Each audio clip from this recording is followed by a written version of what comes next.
Hi fries lord. దేవుని పరిశుద్ధ నామానికి స్తోత్రం కలుగును గాక. ఈరోజు దేవుని వాగ్దానము సంఖ్యాకాండము 14వ అధ్యాయము 22వ వచనమును చూద్దామా. నేను ఐగుప్తులోను అరణ్యములోను చేసిన సూచక క్రియలను నా నామ మహిమను చూసిన ఈ మనుషులందరూ ఈ 10 మార్లు నా మాట వినక నన్ను శోధించరి. హల్లెలూయా. ప్రియమైన సహోదరులారా, సహోదరి, దేవుడు అంటున్నాడు ఏంటంటే, ఇశ్రాయేలీల గురించి మోషేతో మాట్లాడుతూ, ఈ మనుషుల ఎదుట నేను ఎన్నో మేళ్లను చేస్తూ వచ్చాను. వారు ఆకలిగా ఉన్నప్పుడు ఆహారం ఇచ్చాను, ఆకాశం నుండి మన్నాను కురిపించి వారిని పోషించాను, వారికి మాంసమునిచ్చి పోషించాను. వారు దప్పిగొన్న ప్రతిసారి నేను వారికి నీటిని ఇచ్చి పోషించాను.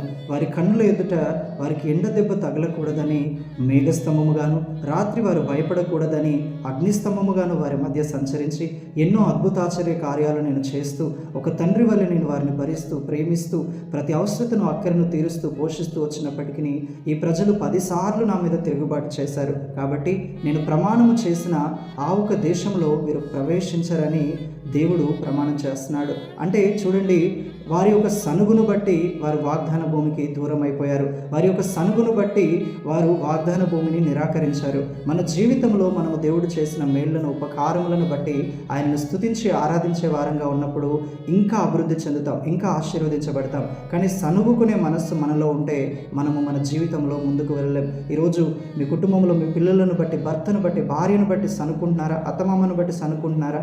దేవుణ్ణి బట్టి, ఆయన కార్యాలను బట్టి, దైవజనులను బట్టి సనుకుంటున్నారా? అది మంచిది కాదు. తొలగించుకోమని దేవుడు సెలవిస్తున్నాడు. ఆయన్ను స్తుతించి ఆరాధించినప్పుడు మీరు అభివృద్ధి పొందుతారని ప్రభు సెలవిస్తున్నాడు. ప్రభు అట్టి కృప మనందరికీ దయచేయును గాక. Amen. Praise the lord. May God bless you all.